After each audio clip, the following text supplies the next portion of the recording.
नमस्कार दोस्तों, क्या आपको कभी ऐसा महसूस हुआ है कि आपका मन आपकी नहीं सुनता?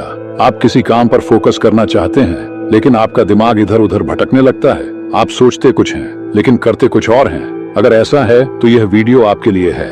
क्या आप जानते हैं, बुद्ध, चाणक्य और सफलतम व्यक्तियों की सबसे बड़ी ताकत यही रही कि उन्होंने अपने मन को पूरी तरह काबू में कर लिया। क्योंकि जो अपने मन को नियंत्रित कर लेता है वही असली जीतता है। आज के इस वीडियो में मैं आपको बताने वाला हूँ मन को कंट्रोल करने की सबसे शक्तिशाली विधि, एक ऐसी तकनीक जिसे अपनाकर आप अपनी इच्छा शक्ति को मजबूत बना सकते हैं, ध्यान को गहरा कर सकते हैं और अपनी जिंदगी को पूरी तरह बदल सकते हैं। तो वीडियो को अंत तक जरूर देखिए, क्योंकि जो कुछ आज आप सीखने वाले हैं वह आपकी पूरी जिंदगी बदल सकता है। कभी कभी हमारे मन में यूं ही बेवजह अजीब अजीब से सवाल उठने लगते हैं। कोई हमें कुछ कह देता है और हम बार बार उसी बात को सोचते रहते हैं। यह बेचैनी हमें तनाव में डाल देती है, जिससे न केवल हमारा दिमाग बल्कि हमारी सेहत पर भी बुरा असर पड़ता है। तो इस बेचैनी से छुटकारा कैसे पाया जाए, कैसे अपने मन को शांत करें और जीवन को बेहतर बनाएं?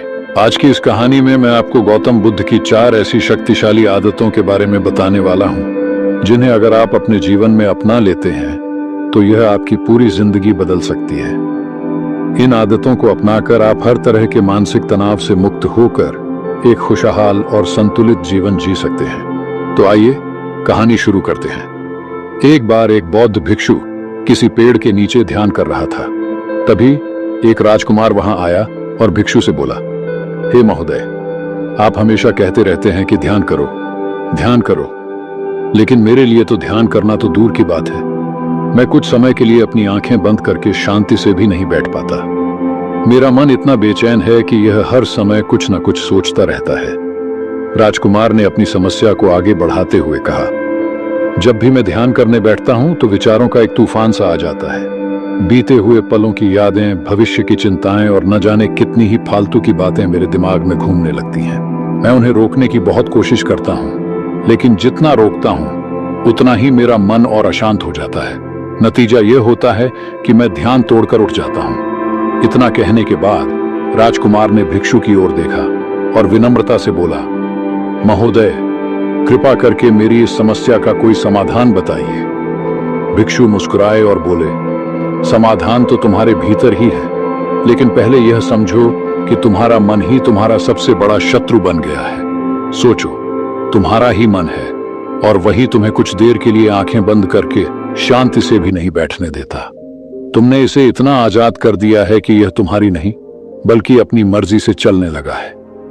राजकुमार ने सिर झुकाते हुए कहा, मैंने बहुत सोचा, लेकिन इस समस्या का कोई हल नहीं मिला, इसीलिए आपकी शरण में आया हूं। कृपया कोई मार्गदर्शन दीजिए। भिक्षु ने कुछ देर तक राजकुमार को ध्यान से देखा और फिर बोले, ठीक है, मैं तुम्हें अपने स्वामी गौतम बुद्ध की बताई गई 4 आदतों के बारे में बताऊंगा। अगर तुम इन 4 आदतों को छोड़ दोगे तो तुम्हारा मन शांत होने लगेगा और बेचैनी हमेशा के लिए समाप्त हो जाएगी। पहली आदत, दूसरों के मन को पढ़ने की कोशिश मत करो।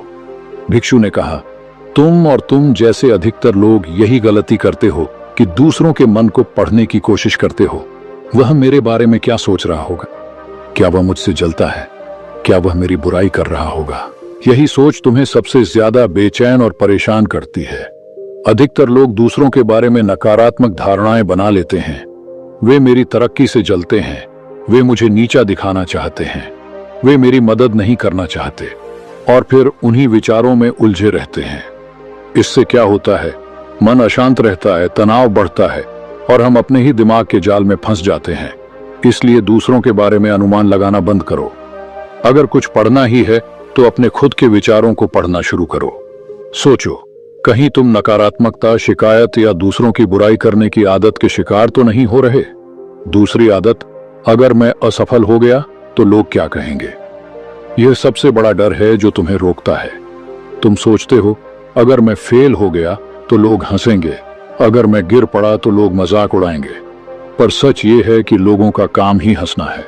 अगर तुम सफल हो जाओगे तो यही लोग तुम्हारी तारीफ करेंगे, तुम्हारी सफलता पर तालियां बजाएंगे, लेकिन असफलता पर उनका हंसना भी उतना ही स्वाभाविक है। तो फिर तुम अपनी असफलता पर इतने परेशान क्यों होते हो? याद रखना, असफलता सफल होने से भी ज्यादा जरूरी है। क्योंकि असफलता तुम्हें सिखाती है विनम्र रहना, धैर्य रखना और लगातार प्रयास करते रहना, जबकि सफलता कई बार अहंकार पैदा कर देती है। अब जरा रुको, एक छोटी सी बात। दोस्तों, क्या आप इस वीडियो को ध्यान से सुन रहे हैं? अगर हाँ, तो हमें यह जरूर बताइए कि आप इस वीडियो को कहां से देख रहे हैं। कमेंट में अपना शहर या गांव लिखिए ताकि हम आपको दिल से धन्यवाद दे सकें। और हाँ, अगर आपको यह बातें सही लग रही हैं तो इस वीडियो को लाइक करना ना भूलें, क्योंकि आपका एक लाइक हमें और भी प्रेरित करता है कि हम आपके लिए ऐसी ही गहरी और ज्ञानवर्धक बातें लाते रहें। तो अब पूरी एकाग्रता के साथ आगे बढ़ते हैं इस प्रेरणादायक कहानी की ओर। राजकुमार ध्यान से भिक्षु की बातों को सुन रहा था। भिक्षु ने अपनी बात को आगे बढ़ाते हुए कहा, तीसरी आदत, बेवजह समय बर्बाद करना छोड़ दो। लोगों को लगता है कि वे समय काट रहे हैं, लेकिन हकीकत में समय उन्हें काट रहा होता है। समय बर्बाद करने का सबसे बड़ा कारण यह है कि लोगों को लगता है कि उनके पास बहुत समय है, लेकिन यही सबसे बड़ा भ्रम है। हम सोचते हैं कि हमारे पास बहुत समय है, जबकि सच ये है कि जो लोग हमसे पहले थे वे भी यही सोचते थे, और जब उन्हें अपनी गलती का एहसास हुआ तब तक बहुत देर हो चुकी थी। उनके हाथ सिर्फ पछतावा ही आया। वे सोचते रह गए कि सारा जीवन व्यर्थ के कामों में बर्बाद कर दिया। बिना खुद को जाने, बिना जीवन की सच्चाई को समझे वे इस दुनिया से चले गए। इसलिए जब तक यह जीवन है, इसे अच्छे कामों में लगाओ। खुद को जानो, दूसरों की मदद करो, सही राह दिखाओ और मानवता के कल्याण में योगदान दो। याद रखना, समय काटने से कोई खुशी नहीं मिलती। हाँ, क्षण भर के लिए आनंद का आभास जरूर हो सकता है, लेकिन जब तुम्हें होश आएगा और तुम्हें एहसास होगा कि तुमने अपना कितना कीमती समय बेकार गंवा दिया, तब तुम खुद से नाराज होगे, और यही पछतावा तुम्हें बेचैनी और तनाव में डाल देगा। ये बेचैनी फिर तुम्हारे अंदर लगातार बनी रहेगी। तुम्हारा किसी भी काम में मन नहीं लगेगा, तुम उदास रहोगे, और यह चक्र ऐसे ही चलता रहेगा। और इसकी शुरुआत कहां से हुई? बस समय को काटने से। इसलिए समय को काटना बंद करो और उस काम को करना शुरू करो जो वास्तव में जरूरी है।